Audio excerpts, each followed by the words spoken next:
ಹಿಂದೂಗಳ ಪವಿತ್ರ ಅಮರನಾಥ ಯಾತ್ರೆ ಆರಂಭಗೊಂಡಿದೆ.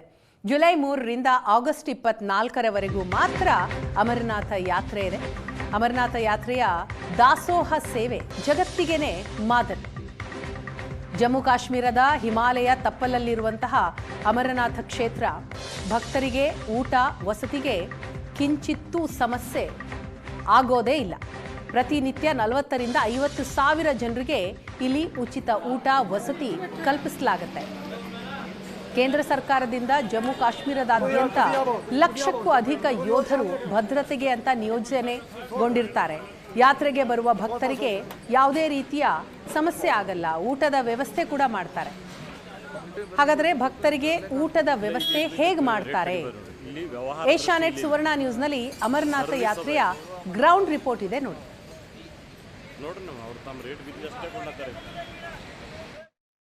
ಹಿಂದೂಗಳ ಅತ್ಯಂತ ಪವಿತ್ರ ಕ್ಷೇತ್ರಗಳಲ್ಲಿ ಒಂದಾಗಿರುವಂತಹ ಜಮ್ಮು ಕಾಶ್ಮೀರದ ಅಮರನಾಥ ಯಾತ್ರೆ ಜುಲೈ 3ನೇ ತಾರೀಕಿನಿಂದ ಶುರುವಾಗಿದೆ.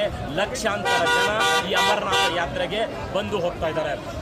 ನಾವೀಗ ನಿಂತಿರುವಂಥದ್ದು ಜಮ್ಮು ಕಾಶ್ಮೀರದ ಬಾಲ್ಟಾಲ್ ಬೇಸ್ ಕ್ಯಾಂಪ್ನಲ್ಲಿ ನೋಡ್ಬೋದು.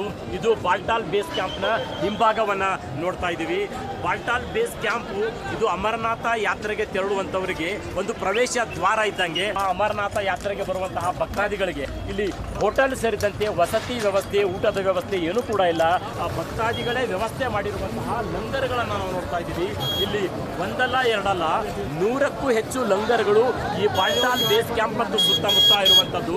ಲಂಗರ್ಗಳ ವಿಶೇಷತೆ ಏನಂತ ಹೇಳಿದ್ರೆ ಹೋಟೆಲ್ಗಳ ಅವಶ್ಯಕತೆ ಇಲ್ಲ. ಭಕ್ತಾದಿಗಳೇ ದೇಶದ ಮೂಲೆ ಮೂಲೆಗಳಿಂದ ಸಾಕಷ್ಟು ಭಕ್ತಾದಿಗಳು ಈ ರೀತಿ ವ್ಯವಸ್ಥೆಯನ್ನು ಕಲ್ಪಿಸ್ತಾ ಇದ್ದಾರೆ, ವಸತಿ ವ್ಯವಸ್ಥೆಯನ್ನು ಕಲ್ಪಿಸ್ತಾ ಇದ್ದಾರೆ. ಯಾವುದೇ 5 ಸ್ಟಾರ್ ಹೋಟೆಲ್ಗೂ ಕಡಿಮೆ ಇಲ್ಲದಂತಹ ವ್ಯವಸ್ಥೆ ಮತ್ತು ಅತ್ಯಂತ ಆಧಾರದ ಧರಣಿಯಿಂದ ಪ್ರತಿಯೊಬ್ಬರನ್ನು ಕೂಡ ಸ್ವಾಗತಿಸಿ ಅತ್ಯಂತ ಪ್ರೀತಿ ಅಕ್ಕರೆಯಿಂದ ಇಲ್ಲಿ ಇವರಿಗೆ ಊಟ ಉಪಹಾರವನ್ನು ಕೊಡ್ತಾ ಇರುವಂಥದ್ದು. ಯಾವುದೇ ಕಿಂಚಿತ್ತೂ ಕೂಡ ನಯಾ ಪೈಸೆ ದುಡ್ಡು ಇಲ್ಲದಿರೋದಿಲ್ಲ. ಎಲ್ಲವೂ ಕೂಡ ಉಚಿತವಾಗಿರುವಂಥದ್ದು. ಒಬ್ಬಿಬ್ಬರಿಗಲ್ಲ, ದಿನನಿತ್ಯ ಸಾವಿರಾರು ಜನ ಈ ರೀತಿ ಲಂಗರ್ಗಳಲ್ಲಿ ಬಂದು ಆಹಾರವನ್ನು, ಉಪಹಾರವನ್ನು, ಊಟವನ್ನು ಸೇವಿಸ್ತಾ ಇರ್ತಾರೆ. ಅತ್ಯಂತ ಪ್ರೀತಿಯಿಂದ ಎಲ್ಲ ಬಗೆಯ ಮೃಷ್ಟಾನ್ನ ಭೋಜನಗಳನ್ನು ಇಲ್ಲಿ ತಯಾರಿಸಿ ಭಕ್ತರಿಗಾಗಿ ವ್ಯವಸ್ಥೆ ಮಾಡಲಾಗಿರುವಂಥದ್ದು. 100ಕ್ಕೂ ಹೆಚ್ಚು ಲಂಗರ್ಗಳು ಇಲ್ಲಿ ಕಾರ್ಯನಿರ್ವಹಿಸ್ತಾ ಇದ್ದಾವೆ. ನಿತ್ಯ ಲಕ್ಷಾಂತರ ಜನ ಇಲ್ಲಿ ಊಟವನ್ನು, ಉಪಹಾರವನ್ನು, ಆರೋಗ್ಯ ವಿಚಾರಕ್ಕೂ ಕೂಡ, ವಸತಿ ವಿಚಾರಕ್ಕೂ ಕೂಡ ವ್ಯವಸ್ಥೆಯನ್ನು ಕಲ್ಪಿಸಲಾಗ್ತಾ ಇದೆ. ಬಾಬಾ ಅಮರನಾಥ ಸೇವಾದಳದ ಕರ್ನಾಟಕದ ಉಸ್ತುವಾರಿಯನ್ನು ಹೊತ್ತಿರುವಂತಹ ರವಿಚಂದ್ರ ಅವರು ನಮ್ಮ ಜೊತೆ ಇದ್ದಾರೆ. ಏನು ಹೇಳ್ತಾರೆ ಕೇಳೋಣ. ನೀವು ಬಹಳ ಒಳ್ಳೆ ಕ್ವಶನ್ ಕೇಳಿದ್ರಿ. ಲಂಗರ್ ಪರಿಕಲ್ಪನೆ ಅಂದರೆ ನಮ್ಮಲ್ಲಿ ಕರ್ನಾಟಕದಲ್ಲಿ ನಮ್ಮಲ್ಲಿ ದಾಸೋಹದ ಪರಿಕಲ್ಪನೆ ಲಂಗರ್ ಪರಿಕಲ್ಪನೆ. ಲಂಗರ್ ವರ್ಡ್ ಪಂಜಾಬಿ ವರ್ಡ್ ಅಷ್ಟೇ.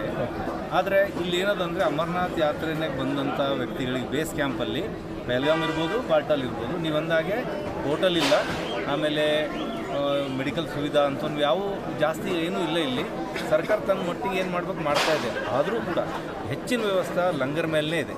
ಲಂಗರ್ ಅಂದರೆ ಅದೇ ದಾಸೋಹ.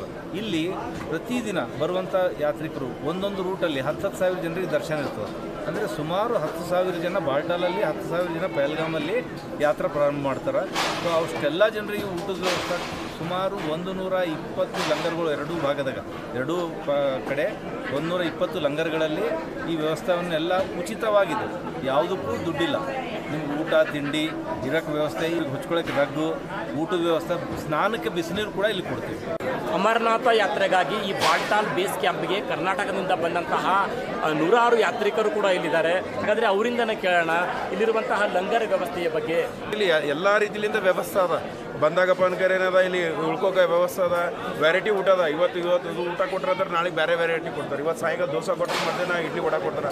ನಮ್ಮದು ಸೌತ್ ಇಂಡಿಯನ್ ಫುಡ್ನೂ ಇಲ್ಲಿ ಕೊಡ್ತಾರೆ. ಈ ಲಂಗರ್ದು ಒಂದು ವಿಶೇಷತೆ ಹೇಳಬೇಕು ಅಂತಂದ್ರೆ ನಮ್ಮ ಕಲಬುರಗಿಯ ಶ್ರೀ ಶರಣಬಸವೇಶ್ವರ ದಾಸೋಹದ ಪರಿಕಲ್ಪನೆ ಏನದಲ್ಲ ಅದು ಇದರಲ್ಲಿ ಕಾಣ್ತಾ ಇದ್ದೀವಿ ನಾವು. ಏಷ್ಯಾನೆಟ್ ಸುವರ್ಣ ನ್ಯೂಸ್ಗಾಗಿ ಕಾಶ್ಮೀರದ ಬಾಲ್ಟಾಲ್ನಿಂದ ನಾನು ಶರಣಯ್ಯ ಹಿರೇಮಠ.